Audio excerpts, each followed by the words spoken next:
Hello everyone, हाय दोस्तों, नमस्कार। स्वागत करता हूं आपका डेवलपिंग सक्सेस यूट्यूब चैनल पर।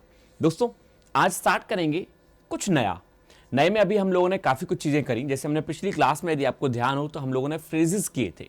फ्रेजेस के साथ हम लोगों ने दोस्तों सब्स्टिट्यूशन की सीरीज स्टार्ट की थी, ग्रामर में 101 रूल की सीरीज स्टार्ट की थी। लेकिन अभी हाल फिलहाल काफ़ी स्टूडेंट्स के एग्जाम स्टार्ट हो रहे हैं, फिर वो चाहे CPO हो, CHSL हो, CGL हो, वगैरह वगैरह। तो दोस्तों, उन्हीं सबको देखते हुए, जैसा कि आपको यहां दिखाई दे रहा होगा, प्रैक्टिस पेपर इन सभी के लिए प्रीवियस ईयर्स में जो क्वेश्चंस पूछे गए हैं दोस्तों, तो आप सभी को ध्यान में रखते हुए ये पेपर बनाया गया है कि आपके कौन से क्वेश्चंस ऐसे हैं, कौन से वोकैबुलरी, कौन से फ्रेजेस या कौन से substitution, passive voice, active voice, और यदि मैं आपसे कहूं फिल इन द ब्लैंक्स, वो कौन सी चीजें हैं जो सबसे ज्यादा इंपॉर्टेंट है, वो यहां पे रखी गई हैं। तो मस्ती से इस क्लास को लीजिए, मस्ती से हर एक चीज को देखिए। यदि कहीं कोई क्वेश्चन है तो आप please below the comment box जरूर लिखें, so that I can come with the suitable answer.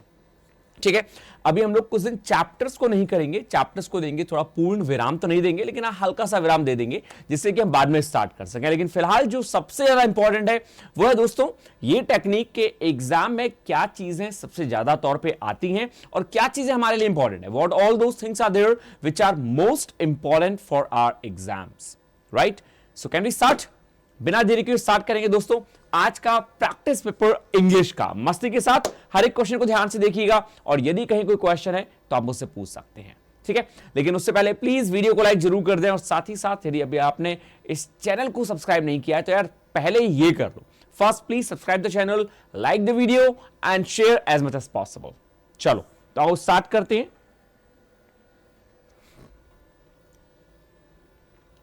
Start करेंगे मेरे साथ, हर एक क्वेश्चन को ध्यान से देखेंगे। मैं आपको साथ ही साथ कराता हुआ चलूंगा हर एक आंसर्स, लेकिन हो सके तो आप मुझसे पहले लगाने की कोशिश करिए और अपने आप को मार्क्स देने की कोशिश करिएगा, ठीक है? जैसे दोस्तों स्टार्ट करेंगे नंबर 1 से कि भाई एग्जाम में कैसे आता है और क्या पूछा जाता है आपसे। Just a second.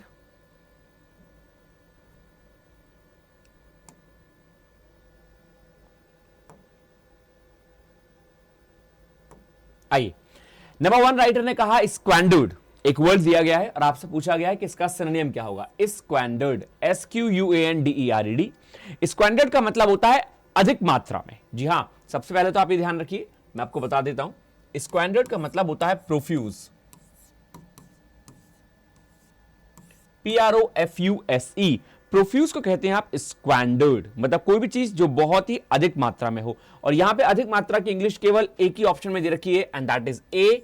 तो ए आपका आंसर हो गया लैविश, क्योंकि लैविश का मतलब होता है बहुत ही ग्रैंड। आप इसी प्रोफ्यूज को दोस्तों ग्रैंड के नाम से भी जान सकते हैं। आप चाहे तो इसको ग्रैंड कहें, शानदार कहें। भाई कोई चीज शानदार होगी, महंगी होगी, कॉस्टली होगी, मतलब प्रोफ्यूज होगी, अधिक चीज होगी, वो अधिक मात्रा में, चाहे वो अधिक रुपए में हो। तो लैविश उसका सही आंसर हो गया। अलायंस का मतलब होता है दोस्तों गठबंधन, जैसा कि अभी आप देख रहे होंगे अलायंस कुछ लोगों की। सोरिंग का मतलब होता है बढ़ना, किसी भी चीज का बढ़ना। और फ्यूल टू फायर ये एक फ्रेज है जिसका मतलब होता है अग्नि में, आग में घी का काम करना। आग में घी का काम करना मतलब कहीं किसी की और ज्यादा कह देना, राइट? जरूरत नहीं थी वहां पे आपको कुछ कहने की और आपने जबरदस्ती उसकी कह दी, मतलब उसकी वॉट लग गई। It's called add fuel to fire, ठीक है? तो ये फ्रेज गलत है यहां पे। So one and only A is the right answer. Clear? चलो नंबर 2 आ जाओ। इंटरलोक्यूटर्स। दोस्तों इंटरलोक्यूटर्स बहुत बेहतरीन वोकैबुलरी में से एक है। इसमें ये जो वर्ड है ना लोक्यूटर्स, यही अपने आप को बता रहा है। लोक्यूटर्स जो वर्ड है, यदि आपको ध्यान हो तो हमने एक वर्ड किया था लोकेशियस, बातचीत करने वाला। तो इंटरलोक्यूटर्स का मतलब क्या हो गया? एक व्यक्ति जो डायलॉग में पार्ट लेता है, मतलब जो कहीं कोई बातचीत हो रही है और वो उस बातचीत में भाग ले, वो अपनी बात करे, वो अपनी राय दे, वही कहलाते हैं इंटरलोक्यूटर्स। यहां पे आपसे पूछा गया है सिनोनिम, तो सिनोनिम के तौर पे डायलॉजिस्ट, एनुमेलस, प्रोलॉन्ग्ड या मेलवोलेंट। जी नहीं, इसका वन एंड ओनली सही आंसर फिर से ए ही होगा and that is dialogist. Dialogist का मतलब क्या हो गया? The right meaning of dialogist is जो डायलॉग में पार्ट लेता है, तो डायलॉग में भाग लेने वाला डायलॉजिस्ट।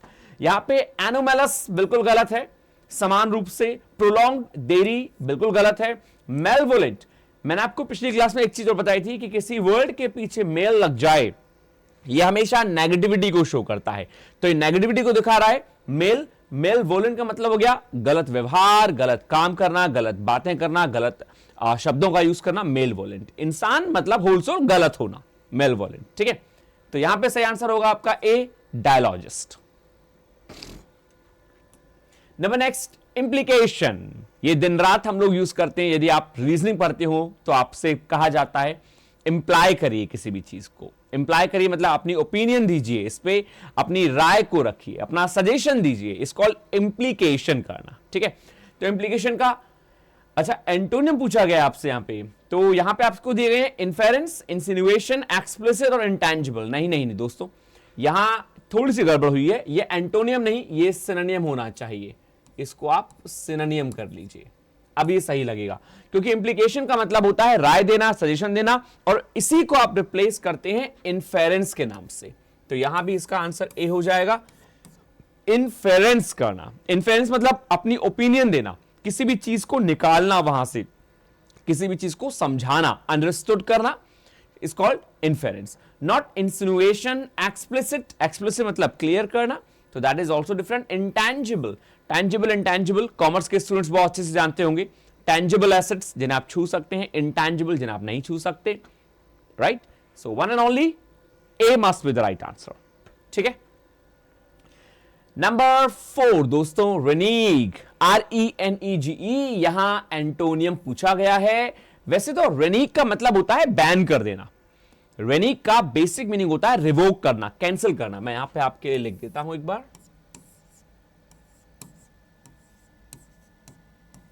आप इसको रिवोक कह सकते हैं,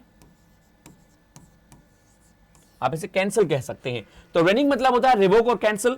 बैकआउट, वादे से मुकर जाना, इसका कोई मीनिंग नहीं लगेगा। और एंटोनियम पूछा है, एंटोनियम का मतलब अपोजिट पूछा गया आपसे।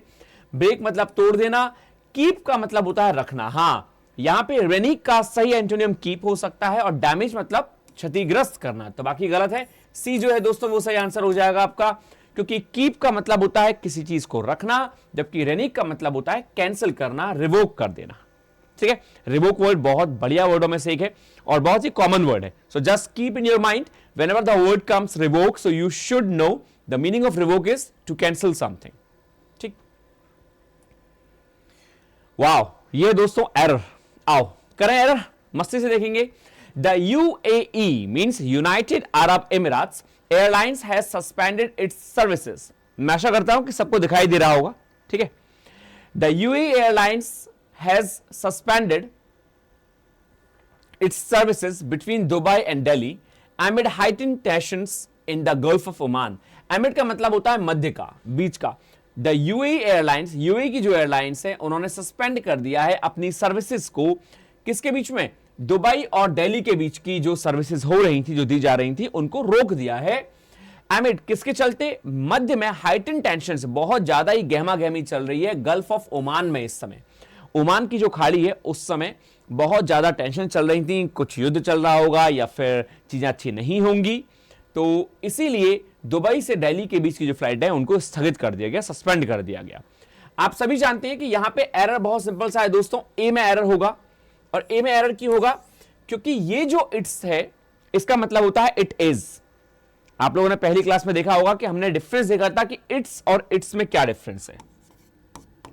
एक होता है इट्स जिसका, सॉरी इसको हम हटा देते हैं थोड़ा ऐसे करके। ये जो इट्स होता है दोस्तों, ये कॉम्पैक्ट फॉर्म होती है इट इज की। तो यहां पे इट इज का तो कोई मतलब नहीं है, इट इज सर्विसेज। जबकि ये वाला जो इट्स होता है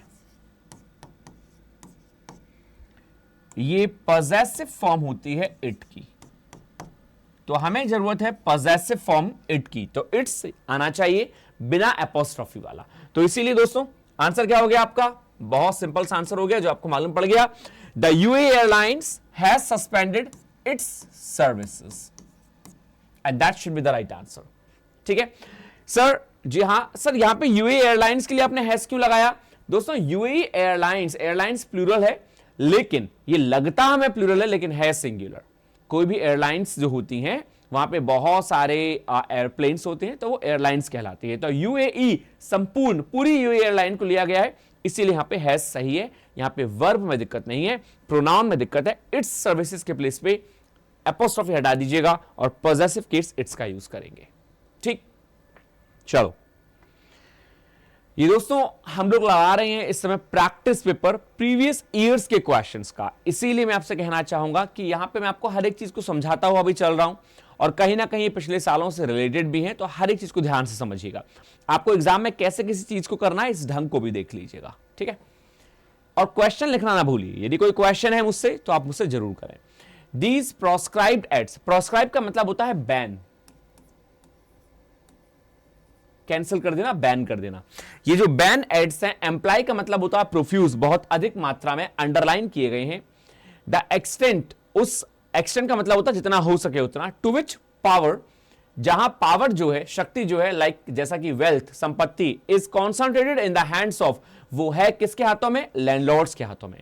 तो राइटर ने कहा these proscribed aids employ underline the extent to which power like wealth is. दोस्तों यहां पे इसका यूज कहां हुआ है, किसके लिए हुआ है?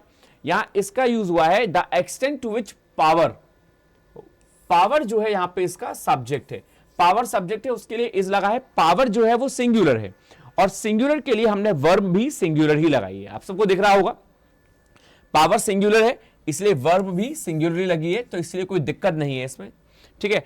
कॉन्सेंट्रेटेड पैसिव वॉइस है, इसके संग ईडी का लग जाना, in the hands of landlords, no worry. दोस्तों यहां होना चाहिए नो एरर,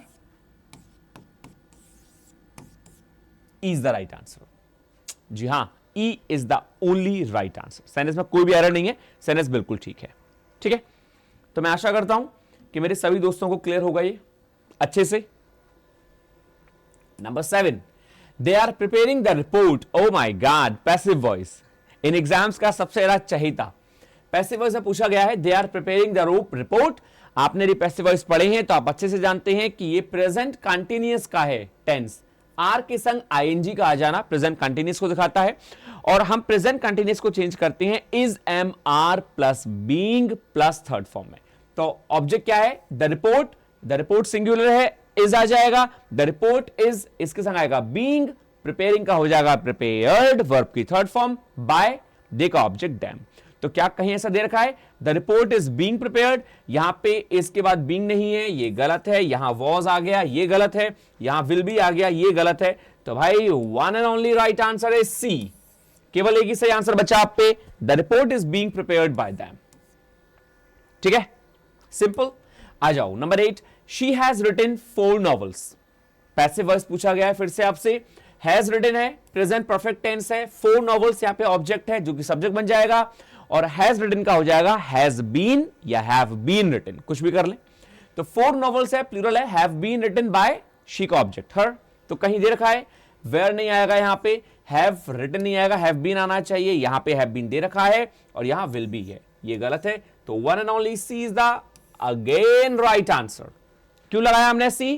क्योंकि 4 novels have been written, 4 novels है, प्लूरल है, प्लूरल के संग आप हैव लगाएंगे, हैव के संग बीन आ जाएगा, क्योंकि पैसिव वॉइस में हैज प्लस थर्ड फॉर्म का हम हैव बीन या has been plus third form करते हैं, ठीक। Number 9, I will have a cup of tea, मैं एक कप चाय लूंगा। माय फादर सेड, मेरे पिता ने कहा, because I am not hungry, क्योंकि मैं भूखा नहीं हूं। दोस्तों हम सभी जानते हैं जहां सेंटेंस में इन्वर्टेड कॉमा का गेम आ जाए वो हमेशा क्या कहलाता है? Narration, direct indirect. इसको करने के लिए सिंपल सा है, रिपोर्टेड हमारी वर्ब में क्या दे रखा है? My father said. तो my father said I will have a cup of tea, I will have है मतलब फ्यूचर दे रखा है, तो आई वुड हैव हो जाएगा, लेकिन आई सब्जेक्ट है, हम इसको चेंज करेंगे किससे? माय फादर से, मतलब फर्स्ट पर्सन है, तो आई को चेंज करेंगे फर्स्ट पर्सन माय फादर से, तो ही होना चाहिए, तो ही वुड हैव। तो यहां पे होना चाहिए my father said that he will have नहीं आएगा, क्योंकि फ्यूचर को हम वुड में चेंज करते हैं। यहां वुड सही है, लेकिन हैव के संग हैड कैसे आ गया? ये भी गलत है। ये वाला सही है वुड हैव, यहां हैड नहीं आएगा। तो आप पे आंसर बहुत ही सिंपल वे में सी मिल गया। ये शॉर्टकट से आपको देखना है कि पेपर कैसे सॉल्व होता है, पेपर कैसे किया जाता है, आप उसके अंदाजे से देखेंगे। माय फादर सेड दैट, मेरे पिता ने कहा, सेड के बाद एपोस्ट्रोफी को हटाने के लिए, मतलब इस कॉमा को हटाने के लिए हम लोग क्या लगाते हैं? दैट का यूज करते हैं। तो my father said that he would have a cup of tea, I को चेंज करेंगे माय फादर से तो ही, विल का हो जाएगा वुड, हैव का हैव रहेगा, क्योंकि मोडाल के संग हम हमेशा हैव लगाते हैं, कुछ और नहीं लगाते। तो ही would have a cup of T because, फिर हम आई को चेंज करेंगे यहां पे माय फादर से तो ही, एम का हो जाएगा वॉज नॉट, प्रेजेंट को पास्ट में, ठीक है, he was not hungry. Pamela said man is मॉर्टल, ये ऐसा नरेशन है जो आप सभी जानते हैं, जिसे हम कहते हैं कौन सा, यूनिवर्सल ट्रुथ। कुछ चीजें ऐसी होती हैं जो फैक्ट बेस्ड होती हैं, यूनिवर्सल ट्रुथ होते हैं जो कभी चेंज नहीं होते। मैन इज मॉर्टल का मतलब हो गया इंसान जो है वो नाशवान है, मतलब कहीं जाना ही जाना है उसको, ऐसा नहीं है कि वो अमर है। तो मैन इज मॉर्टल। इमॉर्टल का मतलब होता है अमर, कंफ्यूज मत होइएगा। मॉर्टल का मतलब होता है पैरिशेबल, जो कभी ना कभी चला जाए। तो पामेला ने कहा कि इंसान को तो जाना ही जाना है, अब ये तो सत्य है, तो यहां पे वॉज तो नहीं आएगा, मैन इज मॉर्टल का मैन इज मॉर्टल आना चाहिए, लेकिन वहां पे पामेला सैड दैट आ जाना चाहिए बस। तो कहीं है नंबर ए में ही दे रखा है, यहां वॉज है, ये गड़बड़ है, पामेला सैड, यहां कनेक्टर गायब है, ये गड़बड़ है, यहां नन ऑफ द अबव नहीं आएगा, क्योंकि Pamela said that man is mortal, A is the right answer. A आपका बिल्कुल सटीक और सही आंसर है, ठीक है एवरीवन, श्योर। चलिए ये थे 10 क्वेश्चन, आ जाओ नंबर 11 पे। क्या कहा राइटर ने, both the families were invited but neither यहां पे ये जो आपको दे रखा है येलो में, हैड एक्सेप्टेड, आपको बताना है रिप्लेसमेंट है। रिप्लेसमेंट को आप क्या कहते हैं, नो रिप्लेसमेंट के नाम से भी जानते हैं, ठीक है। तो आपको बताना है कि क्या ये सही है, यदि गलत है तो ए बी सी इन तीनों में से क्या आंसर होना चाहिए, और यदि सही है तो नो रिप्लेसमेंट, मतलब नो इंप्रूवमेंट हो जाएगा। So both the families were invited but neither dash our invitation, दोनों फैमिलियों को इन्वाइट किया गया था, वेयर के संग वर्ब की थर्ड फॉर्म है, मतलब पैसिव वॉइस यूज हुआ है, लेकिन उनमें से किसी ने भी हमारा इन्विटेशन एक्सेप्ट नहीं किया। Had accepted, past perfect tense का आप यूज करते हैं अक्सर कहां पे, जहां एक काम दूसरे काम से पहले हो गया हो, राइट। ब्रिटिशर्स ने हम पे राज्य किया था, तो ब्रिटिशर्स पहले राज्य कर चुके थे हम पे, राइट। अब तो हम स्वतंत्र हैं ना, यहां पे पहले राज्य कर चुके थे, तो ये सेंटेंस होना चाहिए पास्ट परफेक्ट में कि ब्रिटिशर्स ने हम पे राज्य किया था, लेकिन यहां तो दोनों घटनाएं एक संग घट रही हैं, तो why are we using past perfect, ना ना ना, गड़बड़ है। सिंपल पास्ट इंडेफिनिट यूज करिए, both the families were invited but neither accepted our invitation, A must be the very right answer.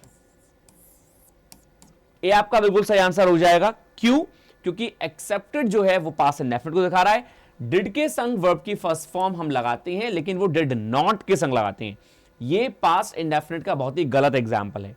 Did accept कुछ नहीं होता, डिड का यूज आप करते हैं पास्ट इंडेफिनिट में नेगेटिव के संग, यहां हैज एक्सेप्टेड प्रेजेंट परफेक्ट आएगा नहीं, नो इंप्रूवमेंट आएगा नहीं, क्योंकि हमें इंप्रूवमेंट चाहिए, right. Come on everyone, now we are gonna jump to the 12th one. If I have had money, यदि मेरे पास रुपया होता, I would have bought this car, तो मैंने ये कार खरीदी होती, ये भी इंप्रूवमेंट है। इसमें भी एक चीज आपको ध्यान रखनी है, सेंटेंस में कहीं वुड हैव का यूज हो जाए, किसका यूज, वुड हैव का, तो इसका मतलब यह है कि सेंटेंस पास्ट में बनाना चाह रहा है, पास्ट को हम यहां इंप्लाई कर रहे हैं, पास्ट में ला रहे हैं। तो if I have had money नहीं होना चाहिए पास्ट में, if I had had money होना चाहिए, तो यहां हैव हैड के प्लेस पे होना चाहिए if I had had, and that should be the right answer. क्यों, if I had had money, देखिए यहां पे दोनों चीज हो सकती हैं, एक तो ये है हैड और यहां पे हैड भी है। हैड जो है वो सिंपल पास्ट इंडेफिनिट को दिखाता है, हैड जो है ये पास्ट परफेक्ट को दिखाता है। पहले तो आप ये चीज ध्यान रखिए, ये पास्ट इंडेफिनिट को दिखाता है,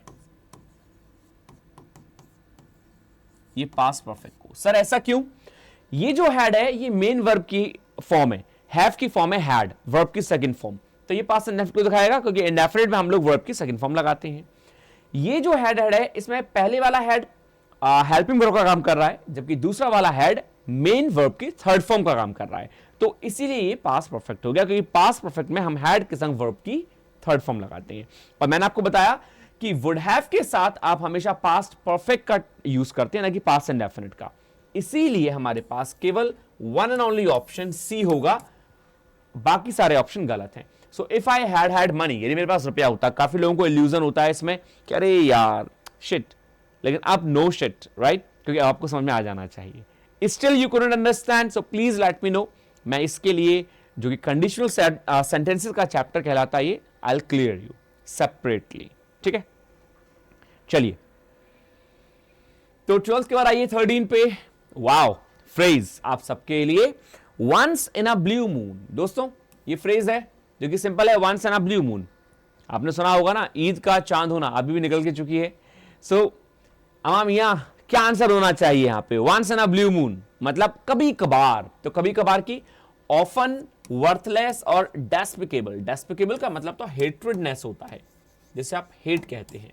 तो यहां सही आंसर होना चाहिए रेयरली, क्योंकि रेयरली का मतलब होता है हार्डली, मुश्किल से ही। So A must be the right answer. Once in a blue moon means कभी कभार, मुश्किल से ही कभी कभार तुम दिख गए, तो it's called once in a blue moon. Once in a blue moon you come to the college, कभी कभार तुम कॉलेज आते हो। सेकंड पूछा गया है, through thick and thin. Through thick and thin, इसका मतलब होता है किसी भी परिस्थिति से, परिस्थिति छोटी हो या मोटी हो मैटर नहीं करता, परिस्थिति कैसी भी हो, लेकिन तुम सबसे गुजर जाते हो। सो थ्रो थिक एंड थिन का मतलब हो गया दोस्तों, अंडर ऑल सर्कमस्टांसेस, सभी सिचुएशन से, इंपेयर, अ हिडन एनिमी या कंप्लीटली, सब बकवास है एक्सेप्ट सी। सी जो है वो आपका सही आंसर होगा, थ्रो थिक एंड थिन मतलब हर परिस्थिति से होकर। एंड 15 है आपका सब्स्टिट्यूशन। क्या कहता है ये, one who studies the evolution of Mankind, एक व्यक्ति जो कि इंसान के एवोल्यूशन मतलब उत्पत्ति का अध्ययन करता है। सब्स्टिट्यूशन में हमने पढ़ा था, नहीं पढ़ा होगा तो आप प्लीज पिछली क्लास को जरूर देखिएगा सब्स्टिट्यूशन की। एक व्यक्ति जो पढ़ता है पढ़ाई करता है एवोल्यूशन, उत्पत्ति की, किसके, मैनकाइंड के, मानव जीवन के। तो जो मानव जीवन को पढ़े, मानव कैसा हुआ, उसका विकास कैसे कैसे हुआ, पहले वो कितना झुका हुआ था, फिर कैसे खड़ा होता चला गया, तो इस स्टडी को हम लोग कहते हैं इसकी स्टडी को करने वाला जो इंसान है वो कहलाता है एंथ्रोपोलॉजिस्ट, मानव विज्ञानी। मानव विज्ञानी मतलब एंथ्रोपोलॉजिस्ट। एंथ्रो मतलब हो गया मानव, पोलॉजिस्ट मतलब हो गया पढ़ने वाला। डर्मेटोलॉजिस्ट जो कि स्किन से, चर्म रोग विशेषज्ञ जो होता है, स्किन से संबंधित बीमारियों को जानता है। मिसोगाइनिस्ट, गायन आ गया तो मतलब विमेन से हेट करने वाला इंसान। और फिलैंथ्रोपिस्ट जो मनुष्य प्रेमी हो। तो बाकी सब गलत हैं, वन एंड ओनली बी जो है वो आपका सही आंसर होगा। भैया बड़ी देर बाद बी ऑप्शन आया है, कभी ए सी ए सी ए सी, तुक्का मारने में परेशानी हो जाती है, लेकिन हमें यहां पे समझना है, तुक्का नहीं मारना, ठीक है। तो इनको प्लीज याद कर लेंगे। 16 है, one who regards whole world as his country. One who regards आना चाहिए यहां पे, क्योंकि वर्ब की तरह यूज हो रहा है। एक व्यक्ति जो सम्मान करता है पूरे संसार का अपने देश की तरह, जो संपूर्ण संसार को अपना देश समझे, अपने देश की तरह प्रेम करे, तो उसका सही सब्स्टिट्यूशन क्या होना चाहिए। तो दोस्तों उसे आप कहते हैं philanthropist. One who regards whole world as his country, philanthropist को ही कॉस्मोपॉलिटन भी कहते हैं। तो D is the right answer. D जो होगा वो आपका सबसे सर्वश्रेष्ठ आंसर होना चाहिए, कॉस्मोपॉलिटन। कॉस्मो का मतलब होता है विश्व, यूनिवर्स। पॉलिटन का मतलब होता है प्रेमी। तो कॉस्मोपॉलिटन का मतलब हो गया विश्व प्रेमी, जो संपूर्ण संसार से प्रेम करे, ठीक है। व्हाट शुड कम हियर दोस्तों in the filler, what dash has the new administrations policies had on investor confidence. क्या चीज ने किया है जो नई एडमिनिस्ट्रेशंस की पॉलिसीज हैं इन्वेस्टर के कॉन्फिडेंस पर। सो व्हाट, किस प्रकार का, क्या। यहां पे दोस्तों देखिए हैज आ गया, मतलब हेल्पिंग वर्ब आगे आ रही है। Has the new administrations policies had, has के संग हैड आया मतलब वर्ब तो यूज हो गई, यहां पे नाउन का यूज होना चाहिए। सो किस प्रकार का प्रभाव पड़ा है एडमिनिस्ट्रेशंस की पॉलिसी पर, जो कि नए इन्वेस्टर्स के कॉन्फिडेंस को लेके है। तो प्रभाव की इंग्लिश दो ही होती हैं, या तो इफेक्ट या अफेक्ट। लेकिन इसमें दिक्कत यह है कि अफेक्ट जो है आप सभी जानते हैं वर्ब है, और इफेक्ट जो है वो नाउन है। लेकिन हमें क्या यूज करना है, हमें यूज करना है यहां पे नाउन, क्योंकि वर्ब तो यूज हो गई हैज और हैड, तो नाउन के तौर पे आएगा यहां पे क्या, effect. So what effect has the new administrations policies. Affect का यूज गलती से मत कर लीजिएगा, please please please. So the right answer must be A. बाकी अफेक्टिंग गलत है, नन ऑफ दीज का कोई सेंस नहीं है यहां पे, ठीक है। किस प्रकार का प्रभाव। Number next, there is no sense dash carrying on that way. कोई भी सेंस नहीं बनता, सेंस अपने संग ऑफ लेता है, तो यहां पे केवल आपके पास एक ही ऑप्शन बचा ऑफ का, कहीं है इन गलत है, ये वाला ऑफ सही है, ओ डबल एफ ऑफ ये नेगेटिव होता है, this one is wrong, none of these गलत है, so B is the right answer. ठीक है, there is no sense of, कोई भी सेंस नहीं है, ठीक है, कैरिंग ऑन दैट वे, उस रास्ते को लेने का, उस रास्ते पे चलने का। यहां पे इस जो है ये वर्ब कभी भी देयर के संग नहीं आती, इसे इन्वर्जन केस कहते हैं। नो सेंस इसका सब्जेक्ट है, नो सेंस सिंगुलर है, इसीलिए यहां पे इज आया है, ठीक है दोस्तों। ये है रीअरेंजमेंट, इसको आपको देखना पड़ेगा, वीडियो को पॉज कर लें एक बार, और पॉज करने के बाद आप इसे कर लें, ठीक है, मैं आपको करवा देता हूं एक बार। देखिए नंबर 1 और 6 तो नहीं बदलेंगे, 1 का 1 रहेगा, 6 का 6 रहेगा। 1 ने कहा we should plan our leisure carefully, हमें अपने फुर्सत का समय जो है ना वो बड़े केयरफुली क्या करना चाहिए, प्लान करना चाहिए, ठीक है, तो 1 तो हमारा हो गया।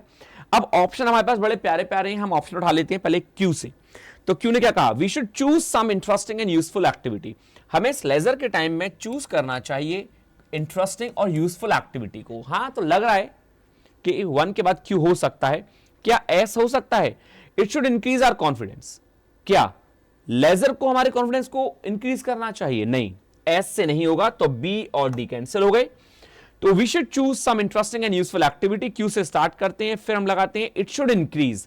अब एक्टिविटी के लिए यहां पे इट का यूज हुआ है, तो क्यू के बाद आर आना चाहिए, और यहां क्यू के बाद पी आ रहा है। लेकिन चलिए देखते हैं, यहां एक्टिविटी है तो यहां भी एक्टिविटी है। The activity we choose should make us happy, activity जो हम चूज करते हैं वो ऐसे होनी चाहिए जो हमें खुश करे, तो पी कर सकते हैं। आर ने कहा it should increase our confidence, वो एक्टिविटी हमारे कॉन्फिडेंस को इंक्रीज करे, और एस ने कहा we should then work at it during our leisure, और हमें इस पे काम करना चाहिए उस एक्टिविटी पे अपने फुर्सत के समय। That is the way to be healthy, और ये रास्ता जो है ये है हेल्दी, स्वस्थ रहने का, मस्त रहने का, वेल्दी रहने का और खुश रहने का। तो ठीक है, क्यूपीआरएस भी सही है, लेकिन क्यूआरपीएस लगाएं तो the activity we choose should make us happy, it should increase our confidence. सेंस ने कहा we should plan our leisure carefully, we should choose some interesting and useful activity, it should increase our confidence.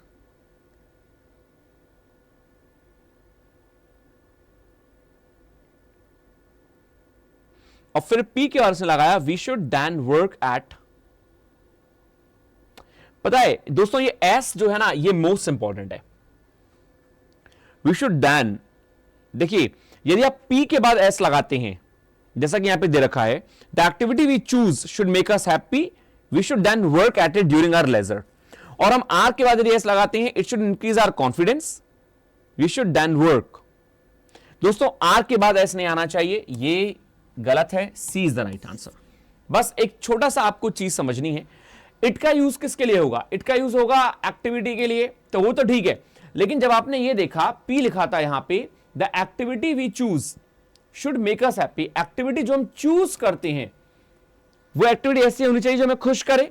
उसके बाद आपने कहा we should then work, और जब हमने चूज कर ली फिर हमें उस पर वर्क करना चाहिए अपने लेजर के समय। तो ये सेंटेंस मेकिंग के सेंस को लगा रहा है, जबकि आर क्या कह रहा है, it should increase our confidence, उस एक्टिविटी को हमारे कॉन्फिडेंस बूस्ट करना चाहिए, हम एक्टिविटी ऐसी चूज करें, वी शुड देन वर्क, और फिर हमें वर्क करना चाहिए।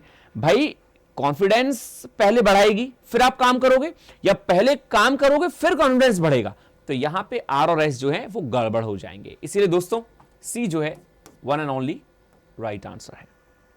क्लियर?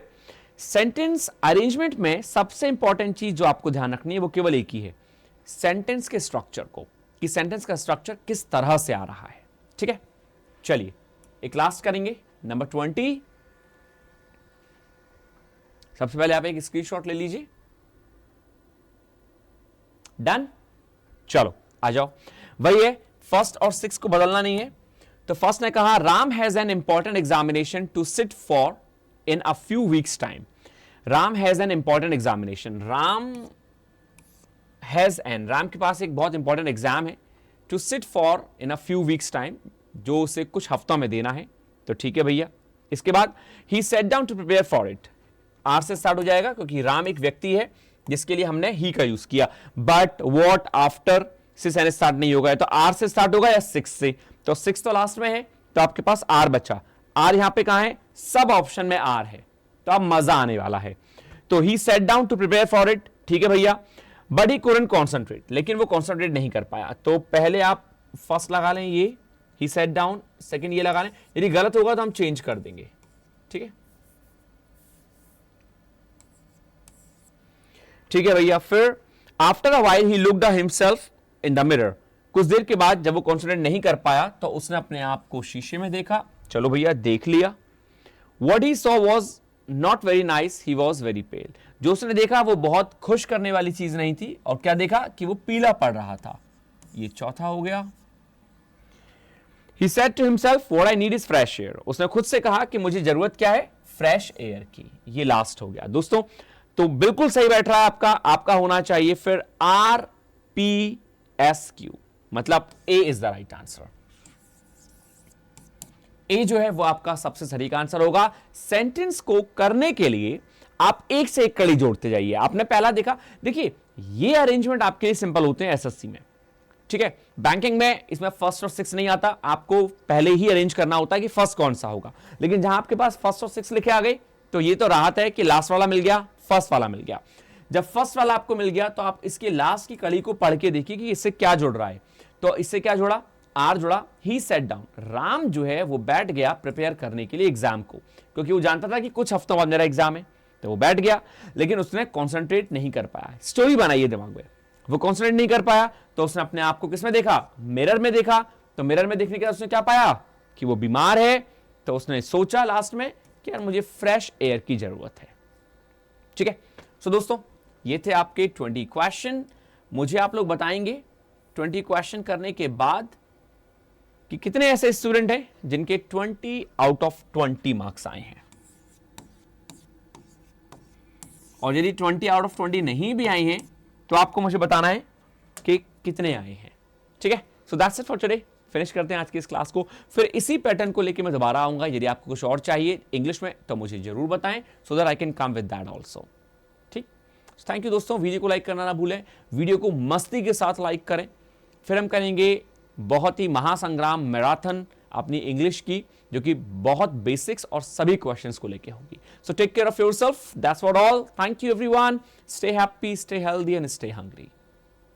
नमस्कार।